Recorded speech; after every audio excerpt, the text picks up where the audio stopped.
Israel é o centro de tudo. Quando Israel foi espalhado pelas nações, isso aconteceu em duas épocas. No ano 70 depois de Cristo, veio por causa de uma revolta chamada da revolta dos Zelotes, que eles não aceitavam os romanos. O general Tito veio, né, com a brigada dos romanos, destruiu o templo, foi um maior banho de sangue e os judeus se espalharam. Os que sobraram permaneceram até o ano 135. No ano 135, um outro revoltoso lá chamado Jesus Barcova se levantou também contra os romanos, e aí o Adriano, o imperador Adriano, ele definitivamente expulsou todos os judeus e falou: agora aqui vocês não entram mais. A partir dali, ele chamou aquela terra de Palestina. Então os judeus ficaram espalhados pelo mundo. Acontece que tinha um profeta chamado Ezequiel, que 2.500 anos atrás disse que Deus iria trazer o povo de Israel de volta para sua terra de todas as nações. Aí alguns teólogos vão dizer, não, ele está falando do exílio babilônico, que aconteceu, né, por volta...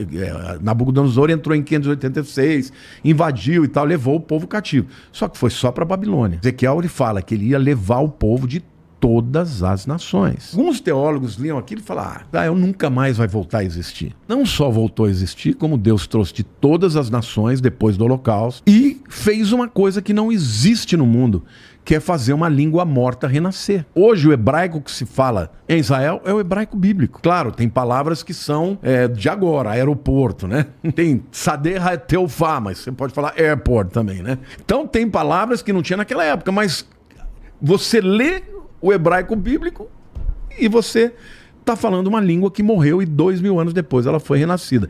Isso tudo porque a Bíblia diz. E ainda Isaías fala assim, pode uma nação renascer num só dia? Sim, pois eu farei o meu povo vir de todas as terras e num dia eles vão renascer. E foi num dia, no dia 14 de maio de 1948, numa casa em Tel Aviv, na época do Davi Ben-Gurion, que depois se tornou o primeiro presidente, porque em dezembro de 47, o mundo estava, assim, sabe, estupefato com o que tinha acontecido com o Holocausto. Aquelas valas de um monte de pessoas lançadas, 6 milhões de judeus, né, a solução final, aquela coisa horrorosa.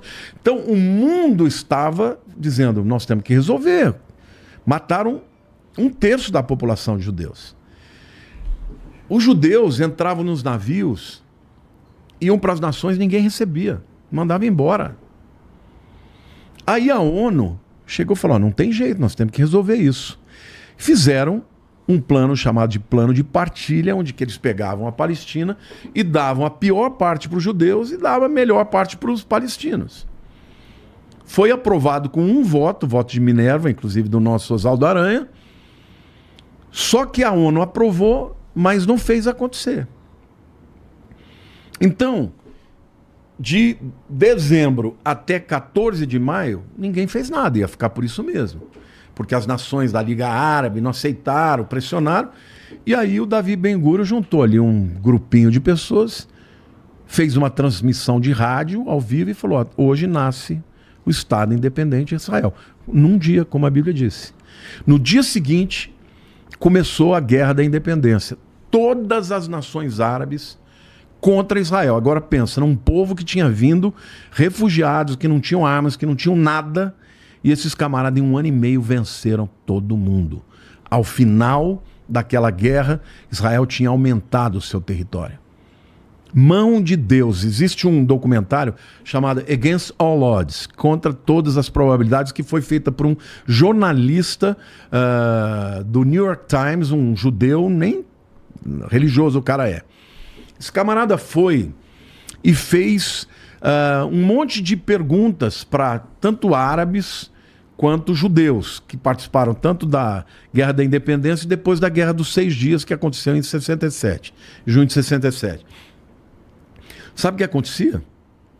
Os camaradas diziam assim, ó, a gente ia soltar foguete, não fazia, não soltava. A gente ia tentar comunicação, não dava. E a hora que a gente viu, os judeus já vinham e tomavam a gente.